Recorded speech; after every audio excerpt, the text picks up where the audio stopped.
Capítulo 20. A propósito da magia cerimonial.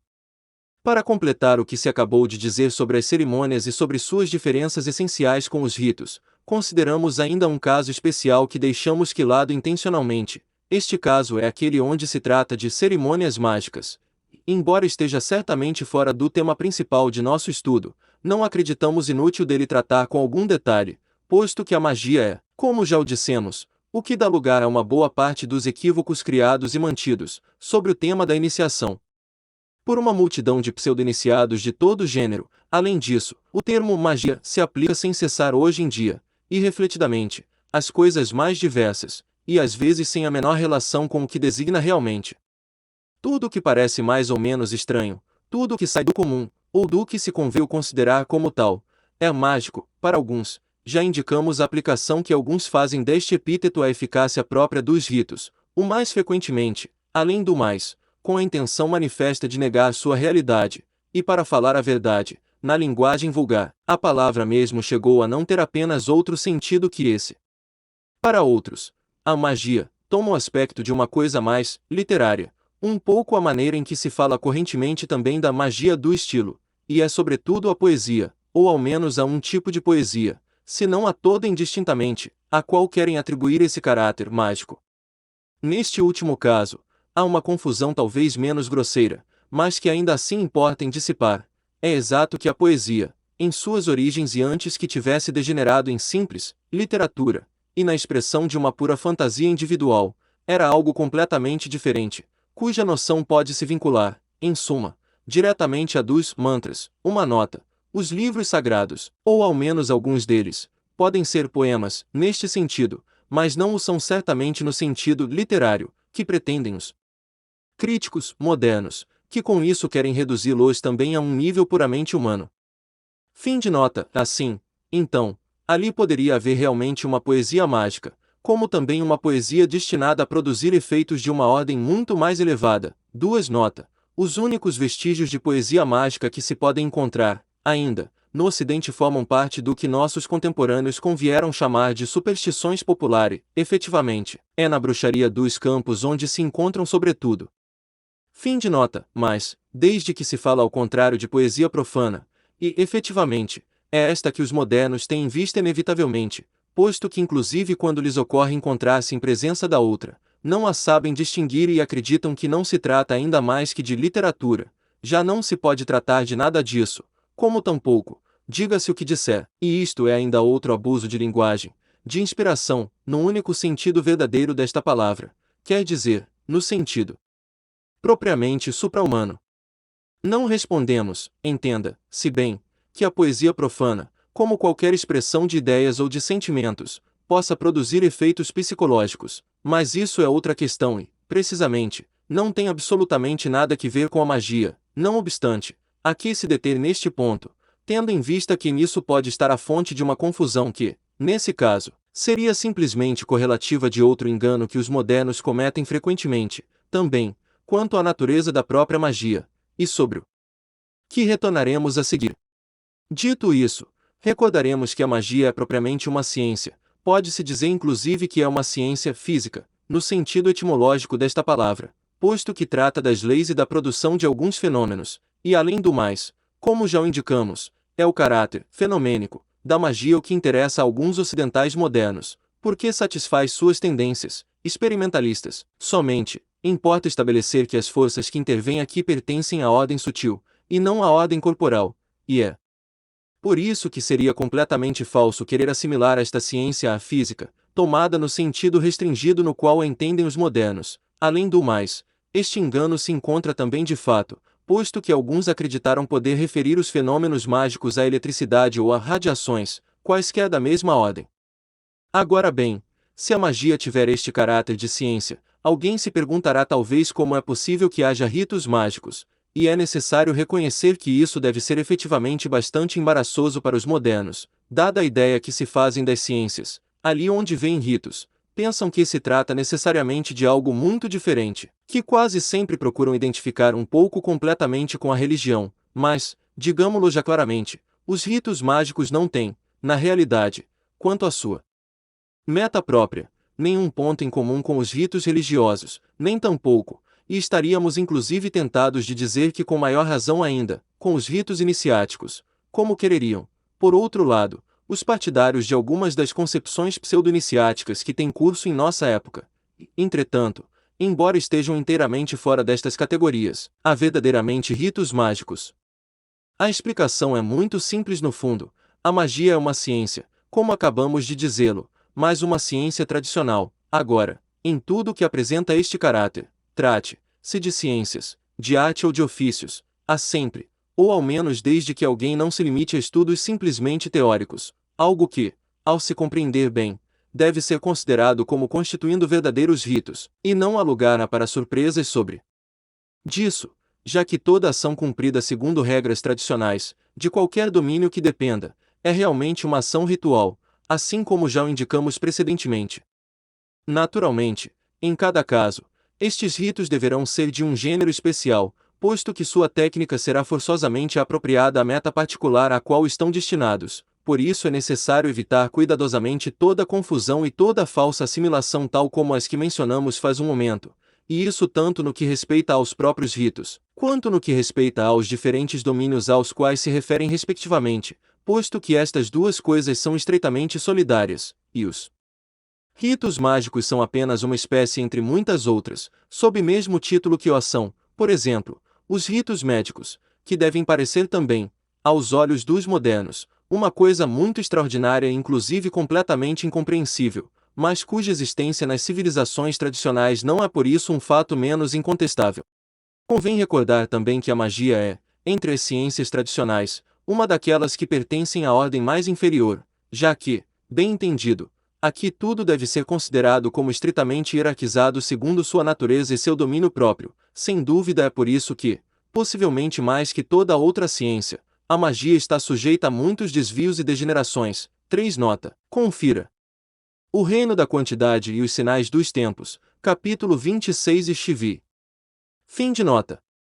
Ocorre às vezes que toma um desenvolvimento fora de toda proporção com sua importância real, desenvolvimento que chega até asfixiar de certo modo os conhecimentos mais altos e mais dignos de interesse, e algumas civilizações antigas morreram por esta invasão da magia, como a civilização moderna corre o risco de morrer pela invasão da ciência profana, que, além disso, representa uma separação mais grave ainda, posto que a magia, apesar de tudo, é ainda um conhecimento tradicional. Às vezes também, sobrevive-se, por assim dizer, a si mesma, sob o aspecto de vestígios mais ou menos disformes e incompreendidos, mas ainda capazes de dar alguns resultados efetivos, e pode cair então até o nível da baixa bruxaria, o que é o caso mais comum e o mais difundido, ou degenerar ainda de alguma outra maneira. Até aqui, não falamos de cerimônias, mas é justamente disso que vamos falar agora, já que constituem o caráter próprio de uma dessas degenerações da magia, até o ponto desta ter recebido daquelas sua denominação de magia cerimonial.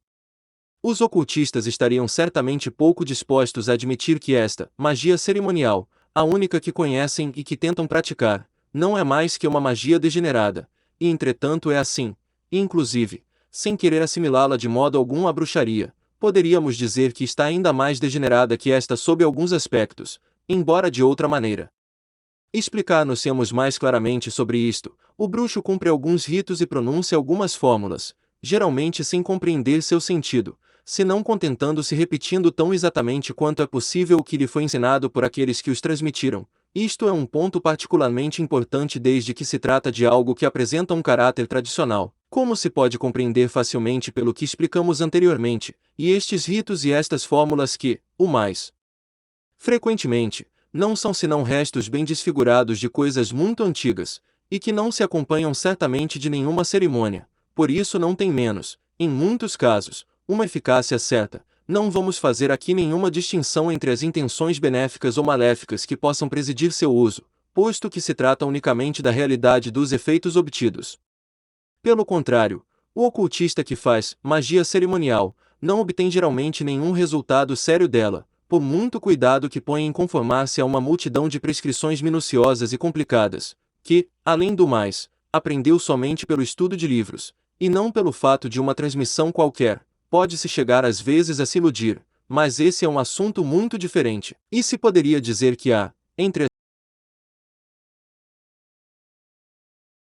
As práticas do bruxo e as suas, a mesma diferença que entre uma coisa viva, embora esteja em um estado de decrepitude, e uma coisa morta. Esta falta de êxito do magista, posto que está é a palavra da qual os ocultistas se servem preferentemente, estimando-a sem dúvida mais honorável e menos vulgar que a de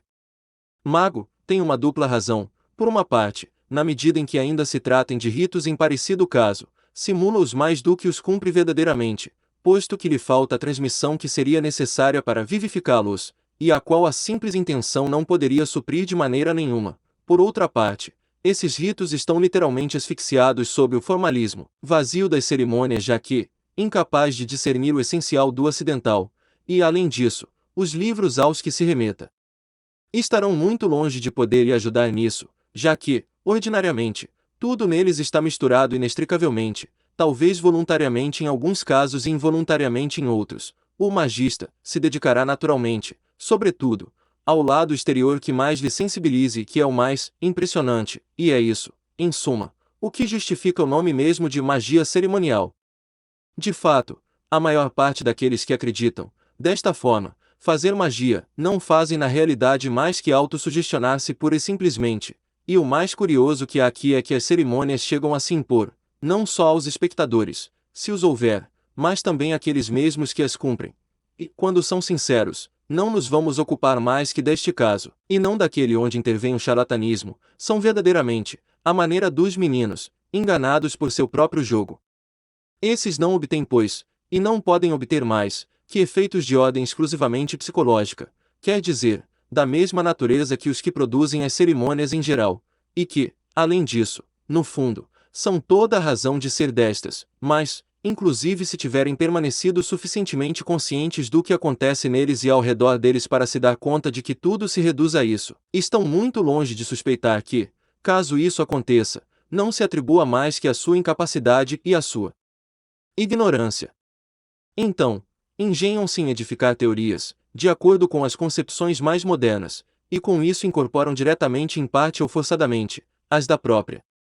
ciência oficial, para explicar que a magia e seus efeitos dependem inteiramente do domínio psicológico, como outros o fazem também para os ritos em geral. O desafortunado é que aquilo do que falam não é magia, do ponto de vista do qual semelhantes efeitos são perfeitamente nulos e inexistentes, e que, ao confundir os ritos com as cerimônias, confundem também a realidade com o que não é mais que uma caricatura ou uma paródia dela. Se os magistas mesmos estão nisso, como surpreender-se de que semelhantes confusões tenham curso entre o grande público? Estes ajustes bastarão, por uma parte, para vincular o caso das cerimônias mágicas ao que dissemos primeiro das cerimônias em geral, e, por outra, para mostrar de onde provêm alguns dos principais enganos modernos concernentes à magia. Certamente, fazer magia, embora seja da maneira mais autêntica possível, não é uma ocupação que nos pareça muito digna de interesse em si mesmo, mas devemos reconhecer ainda que é uma ciência cujos resultados, pense-se o que se quiser de seu valor, são tão reais em sua ordem como os de qualquer outra ciência, e não têm nada em comum com ilusões e delírios psicológicos.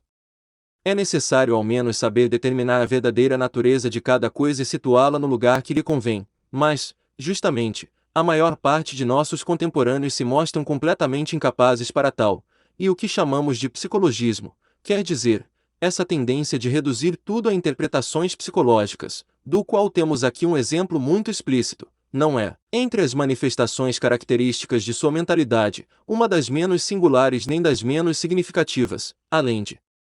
tudo, no fundo, não é mais que uma das formas mais recentes que tenha tomado o humanismo, ou seja, a tendência mais geral do espírito moderno para pretender reduzir tudo a elementos puramente humanos.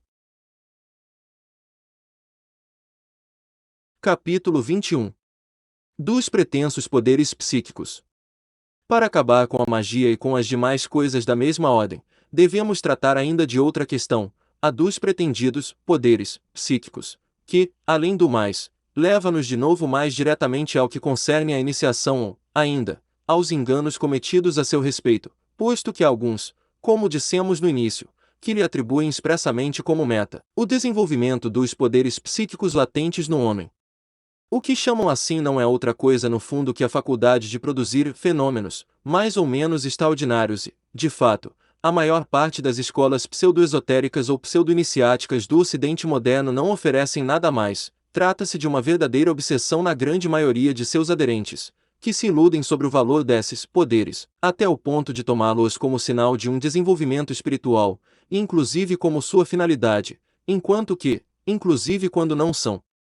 simples miragem da imaginação, dependem unicamente do domínio psíquico que, na realidade, não tem nada que ver com o espiritual e, o mais frequentemente, não são mais que um obstáculo para a aquisição de toda a verdadeira espiritualidade. Esta ilusão sobre a natureza e o alcance dos poderes em questão está associado mais frequentemente a esse interesse excessivo pela magia, que tem também por causa, assim como já observamos, a mesma paixão pelos fenômenos, que é tão característica da mentalidade ocidental moderna. Mas aqui se introduz outro equívoco que é bom assinalar. A verdade é que não há poderes mágicos, embora se encontre a todo instante esta expressão, não só naqueles a quem fazemos alusão, mas também, por uma curiosa coincidência no engano, naqueles que se esforçam em combater suas tendências, embora não sejam menos ignorantes que outros sobre o fundo das coisas. A magia deveria ser tratada como a ciência natural e experimental que é na realidade, por estranhos ou excepcionais que possam ser os fenômenos dos quais se ocupa, ainda assim não são mais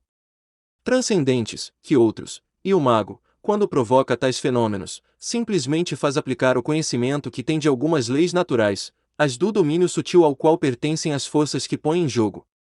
Assim, nisso não há nenhum poder extraordinário, como tampouco o há naquele que, tendo estudado uma ciência qualquer, põe em prática os resultados disso. Dir-se-á, por exemplo, que um médico possui poderes, porque, sabendo que remédio convém a tal ou qual enfermidade, cura esta mediante o remédio em questão. Entre o mago e o possuidor de poderes psíquicos, há uma diferença bastante comparável à que existe, na ordem corporal, entre o que cumpre certo trabalho com a ajuda de uma máquina e o que o realiza sozinho com o meio da força ou da habilidade de seu organismo. Um e outro operam efetivamente no mesmo domínio, mas não da mesma maneira.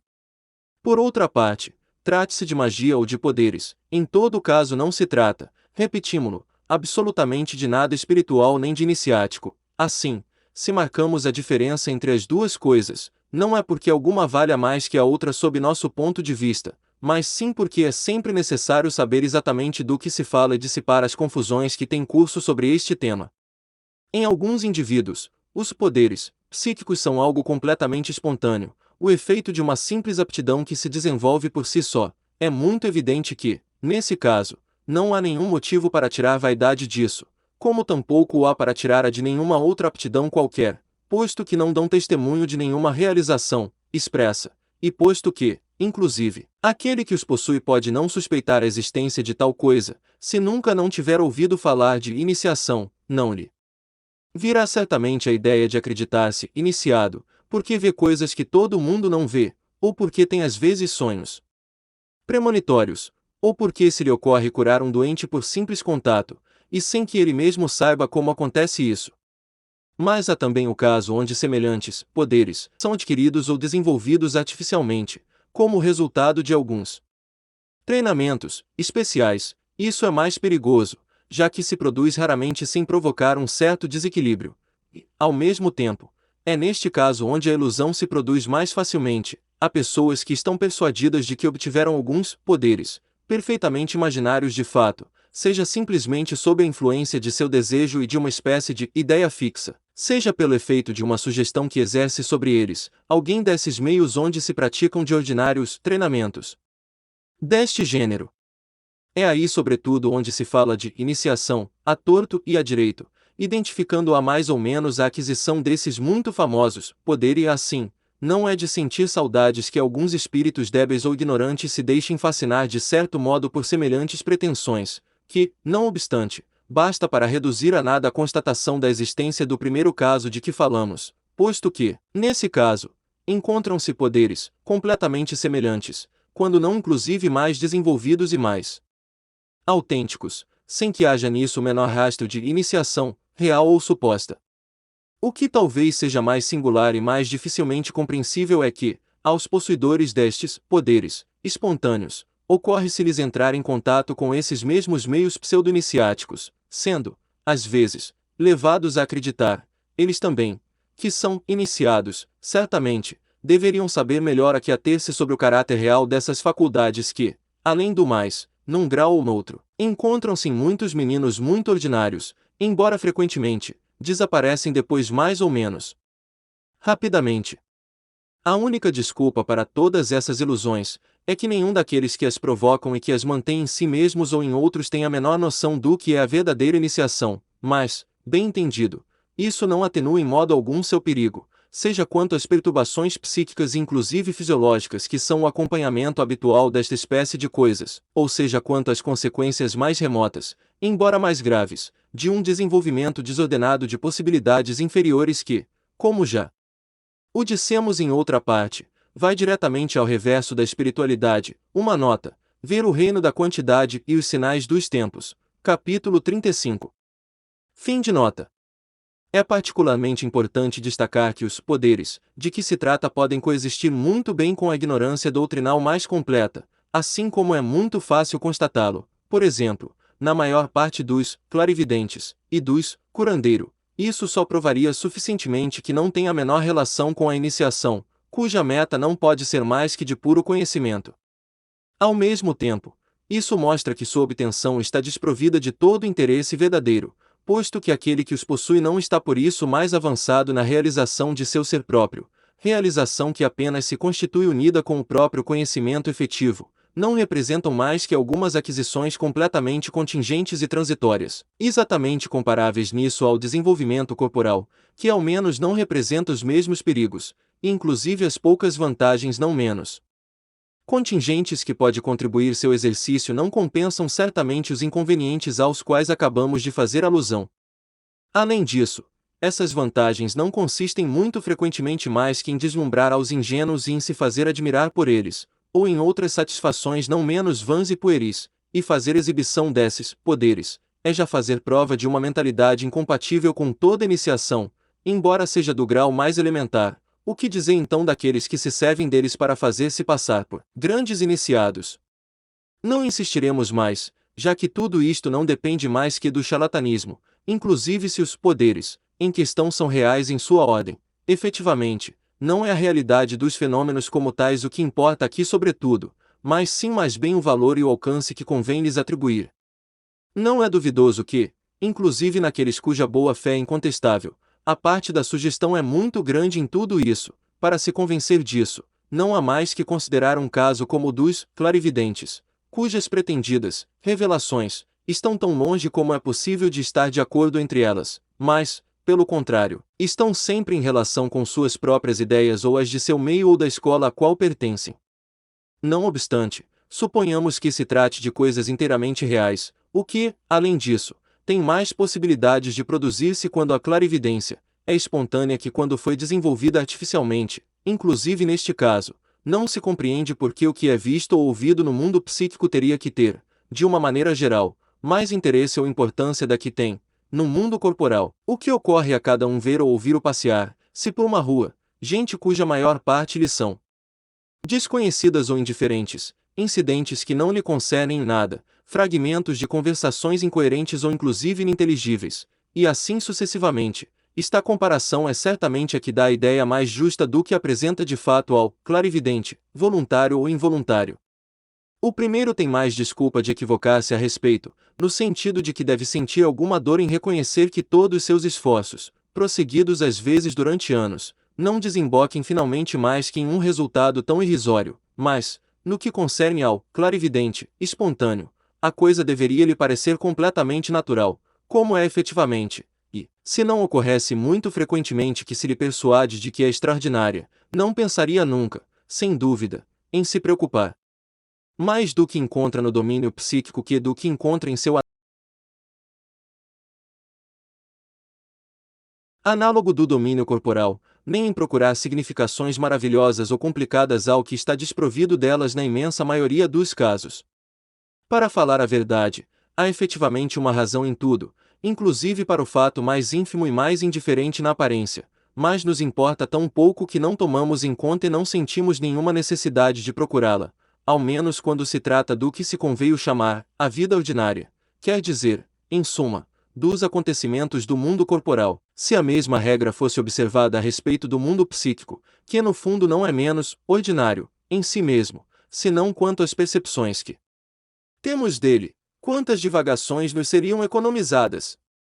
É certo que para isso seria mister um grau de equilíbrio mental do qual, infelizmente, os clarividentes, inclusive espontâneos, não estão dotados senão muito raramente, e com maior razão ainda aqueles que sofreram os treinamentos psíquicos dos quais falamos mais atrás.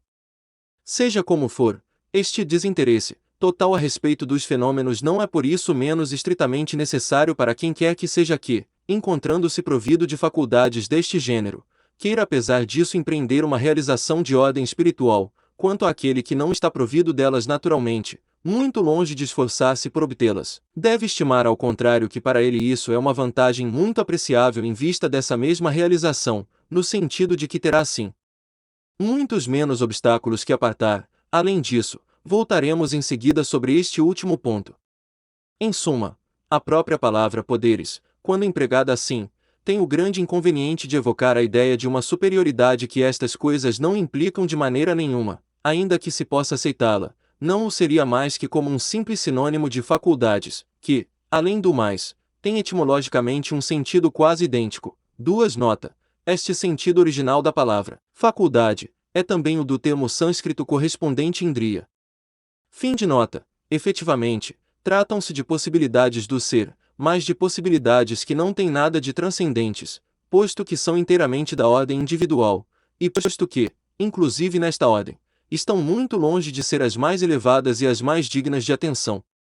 Quanto a lhes conferir um valor iniciático qualquer, ainda que seja a título simplesmente auxiliar ou preparatório, seria completamente o oposto da verdade. E, como a nossos olhos unicamente esta conta, devemos dizer as coisas tal como são, sem nos preocupar do que pode agradar ou desagradar a quem quer que seja. Os possuidores de poderes psíquicos cometeriam certamente um grande engano ao nos considerar com rancor, já que com isso apenas nos dariam ainda mais inteiramente a razão, ao